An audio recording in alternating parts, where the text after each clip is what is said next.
बड़ी खबर आ रही है, आपको बता दें गुजरात से ये जानकारी आ रही है कि गुजरात के सीएम विजय रूपाणी ने इस्तीफा दे दिया है। ये बड़ी खबर गुजरात से इस वक्त निकल के सामने आ रही है। अचानक से ये खबर कि विजय रूपाणी ने अपना इस्तीफा दे दिया है और न सिर्फ इस्तीफा दिया बल्कि राज्यपाल से मिलने के लिए भी उनके पहुंचने की खबर सामने आ रही है। भूपेंद्र सिंह हमारे साथ मेरे सहयोगी जुड़ चुके हैं, इस वक्त सीधा उनका रुख करते हैं। भूपेंद्र, ये अचानक क्या हुआ इस्तीफा, आखिर क्यों, क्या अभी तक जानकारी सामने आ रही है? ये रूपाणी जो है, देखिए ये अटकलें पिछले एक साल से चल रही थी। कई बार इस तरह की खबरें आई लेकिन वो झूठी साबित हो गई जब नेतृत्व परिवर्तन नहीं हुआ। लेकिन एक हफ्ते से ये दबे जबान में सुगबुगाहट हो रही थी कि एक बार फिर से नेतृत्व परिवर्तन हो सकता है और इस बार ये खबर जो है पूरी तरह से सही साबित हो गई।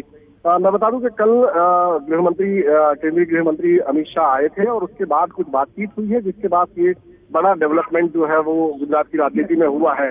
इतना जरूर है कि कोरोना काल में गुजरात सरकार के कामकाज से बहुत ज्यादा खुशी जो है वो केंद्र को नहीं थी, क्योंकि जिस तरह से यहाँ पर अस्पतालों में अव्यवस्था देखने को मिली थी, मौत के आंकड़े छुपाने को लेकर बार बार विवाद हुआ था, तो इस तरह की बातें आ रही थी कि इसमें नेतृत्व परिवर्तन हो सकता है। लेकिन इसको लेकर कोई ठोस खबर जो है वो नहीं आ रही थी, क्योंकि अब अगले साल विधानसभा चुनाव होने हैं 2022 में और इसे इस बार जिस तरह के पिछली बार नतीजे आए थे, इस बार बीजेपी बिल्कुल उस तरह का कोई रिस्क नहीं लेना चाहती है। तो जाहिर सी बात है, ये एक चर्चा चल पड़ी थी कि गुजरात में एक स्ट्रॉन्ग लीडर की जरूरत है, एक ऐसे लीडर की जरूरत है जिसका तमाम जो मंत्री है, संतरी है, सब पर कहीं ना कहीं एक प्रभाव रहे, एक दबदबा रहे। और रूपाणी को लेकर ये कहा जाता था कि वो बहुत सॉफ्ट हार्टेड है और बहुत नरम दिल है, तो वो जो पकड़ होनी चाहिए गुजरात की राजनीति पे, वो कहीं ना कहीं उतनी ज्यादा मजबूत नजर नहीं आती थी। तो ऐसे में अब क्योंकि अगले साल विधानसभा के चुनाव होने हैं और अगर नेतृत्व परिवर्तन इन्हें करना था तो यही एक समय था जब वो नेतृत्व परिवर्तन कर सकते थे, क्योंकि उसके बाद बहुत मुश्किल हो जाती। तो ऐसे में अब ये जो खबर आई है वो जाहिर सी बात है चौंकाने वाली है, लेकिन इतना जरूर है कि जो सुगबुगाहट पिछले काफी दिनों से चल रही थी वो अब सही साबित हो रही है। नहीं तो भूपेंद्र, आखिर इतने समय बाद याद क्यों आई? मतलब अगर स्ट्रॉन्ग होल्ड नहीं है सीएम विजय रूपाणी का तो ये तो पहले से नहीं है, ये क्या इतने वक्त तक इंतजार किया जा रहा था? देखिए, इससे पहले भी एक साल पहले करीबन ये बहुत बड़ी जोर शोर से इस बात की चर्चा चली थी, लेकिन उस वक्त मामले को जो है वो किसी तरह से बातचीत करके या फिर हो सकता है एक और मौका देने की बातचीत होकर ठंडा कर दिया गया था। किसी लीडरशिप के जरिए ये पूरी जो मामला जो है वो शांत होने की खबर आई थी उस समय। लेकिन अब चूंकि कोरोना काल में जिस तरह से कई बार गुजरात सरकार की अस्पष्टताएं सामने आई, बार बार चाहे मीडिया के जरिए हो या फिर अन्य विपक्ष के जरिए हो, ये भी देखने को मिला कि कई बार रूपाणी सरकार जो है वो कई मोर्चे पर विपक्ष के निशाने पर रही। तो ये एक डिसीजन लेने का ऐसा माना जा रहा था कि ये एक उपयुक्त समय है, क्योंकि एक साल बाद भी गुजरात विधानसभा में चुनाव होने हैं। अगर अब फैसला नहीं करते नेतृत्व परिवर्तन का तो फिर उसके बाद ये फैसला करना संभव नहीं हो पाता। तो ये माना जा रहा है कि विधानसभा चुनाव को ध्यान में रखते हुए ही ये फैसला लिया गया है। तो बड़ी खबर एक बार फिर बता दें, आप बने रहिएगा। ये भी जानकारी सामने आ रही है भूपेंद्र कि मीडिया को राजभवन बुलाया गया है, वहां पर क्या कोई संबोधन दे सकते हैं, कुछ बात मीडिया के सामने रख सकते हैं विजय रूपाणी? बिल्कुल, ये खबर आई थी कुछ देर पहले ही कि जब वो राजभवन गए थे तभी ये खबर आई थी कि राजभवन से निकलने के बाद मुख्यमंत्री विजय रूपाणी जो है वो मीडिया से संबोधित होंगे, मीडिया से मुखातिब होंगे और माना जा रहा है कि कुछ ही पल में मुख्यमंत्री विजय रूपाणी जो है जिन्होंने इस्तीफा दे दिया है वो अब मीडिया से मुखातिब होंगे और अपनी बात जो है मीडिया के सामने रखेंगे कि आखिरकार, हालांकि ये जरूर है कि अलग अलग कारण जो कहे जा रहे हैं उसके बारे में अभी कुछ देर बाद पता चल पाएगा कि आखिरकार ऐसी क्या बात हो गई और अचानक क्यों ऐसा फैसला ले लिया गया।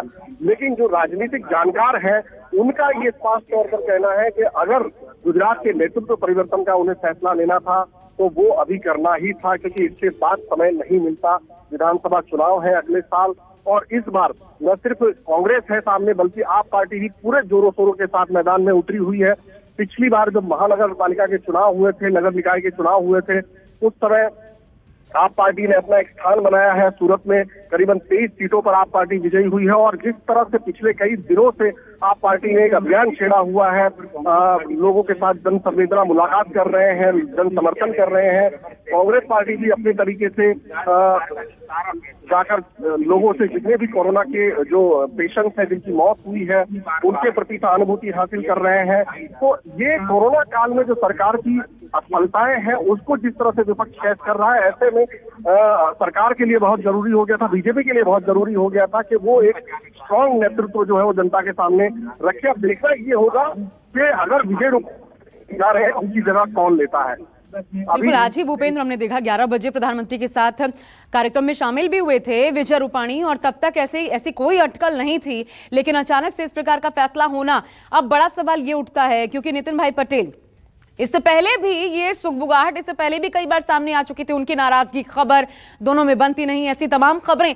क्या ये भी एक वजह हो सकती है? अभी तक क्या इस पर पुख्ता तौर पर कुछ कहा जा सकता है कि स्ट्रांग होल्ड, वही जिसकी अभी आप बात कर रहे थे कि पार्टी को एकजुट न रख पाना और अंदर खाने एक नाराजगी उनको लेकर के जो और ज्यादा पनप रही हो चुनाव तक, और इसका खामियाजा हो सकता है आने वाले समय में चुनाव के वक्त बीजेपी को झेलना पड़ता है, ये वजह भी हो सकती है क्या? एक देखिए, ये बात बहुत पहले से ही चर्चा में रह रही थी कि पहले आपको याद होगा कि जब यहाँ पर आनंदीबेन पटेल ने इस्तीफा दिया था और उस वक्त जब किसी के मुख्यमंत्री बनने की खबर आई थी तो वो थे नितिन पटेल ने बाकायदा मीडिया को इंटरव्यू भी दे दिया था कि वो मुख्यमंत्री बनने के बाद में उनकी क्या क्या प्रायोरिटीज रहेंगी, क्या रहेगा। लेकिन शाम को जब बैठक हुई तो पूरा मंजर जो है वो बदल गया और नितिन पटेल की जगह रूपाणी का नाम, जिसकी किसी को कल्पना भी नहीं थी, वो नाम सामने आ गया था।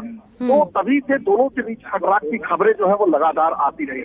पाटीदार संगठन जो है वो लगातार पाटीदार मुख्यमंत्री की मांग करता रहा है पिछले काफी समय से, और ये मांग और ज्यादा बुलंद पिछले कुछ दिनों से हो गई थी। जहां पर एक बात साफ है कि बिना पाटीदारों के गुजरात की सत्ता पर काबिज होना बहुत મોદીજીના નેતૃત્વમાં ચૂંટણી લડાશે એ ગૌણ છે બાબત। આ નવા નેતૃત્વ આ ભારતીય જનતા પાર્ટી જ કરી શકે છે। જે રીતે હું પણ એક સામાન્ય કાર્યકર્તા અને મને જવાબદારી સોંપીને મારું નેતૃત્વ મોટું કર્યું, એમ દરેકની આ પ્રક્રિયા સતત ચાલુ થતી હોય છે। આ રિલે રેસ છે ભાઈ, બધા દોડતા જાય છે ને આગળ વધતા જાય છે। મારી જવાબદારી 5 વર્ષ સુધી હું દોડતો હતો, હવે અમે રિલે રેસમાં આ ફ્લેગ બીજાને આપું છું, એ દોડશે। અને ભારતીય જનતા પાર્ટી પ્રજાની અપેક્ષા આકાંક્ષાઓને એક ટીમ થઈને સાથે મળીને અમે પૂરી કરીશું। આ પહેલા પણ એ જ પ્રકારનો ઘટનાક્રમ બન્યો હતો। આનંદીબેને આ જ રીતે અડધી વચ્ચેથી રાજીનામું આપ્યું, આપે પણ આપ્યું રાજીનામું। સીધો સવાલ, આપે રાજીનામું આપ્યું કે આપવા માટે મજબૂર કરવામાં આવ્યા? નહીં, મેં રાજીનામું આપ્યું છે, मैं मारी रीते राजी खुशी थी आप्यू छे। 5 वर्ष जो आप कहता हो, 1 मिनट, 5 वर्ष आप कहता बोलूंगा, फिर बोलूंगा तो मैं बोल राजनीति में વિજયભાઈ 5 વર્ષ આપ કહો છો કે સુશાસન થયું છે, વિકાસના કામ થયા છે, મહત્વના કામ થયા છે, તો આ ચહેરો કેમ બદલ્યો? અત્યારે બદલવું પડી રહ્યું છે। હજી કહું છું, વિકાસના કામ તો અવિરત જ્યારથી ભારતીય જનતા પાર્ટી 27 વર્ષથી ગુજરાતમાં શાસન કરી રહી છે ચાલતા જ આવ્યા છે।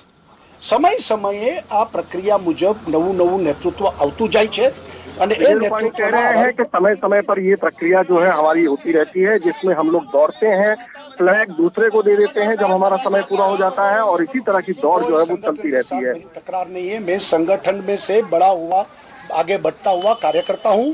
संगठन हमारे लिए सर्वोपरि है। संगठन के साथ मेरी कोई तकरार नहीं थी। संगठन के साथ मिलकर हम सब ने काम किया है और पाटिल जी प्रदेश अध्यक्ष बने, उनके नेतृत्व में हम सारी चुनाव भी जीते हैं, आगे भी बढ़े हम लोग। ए पार्टी वरिष्ठों આવી ગયા છે એટલે પાર્ટી નક્કી કરશે।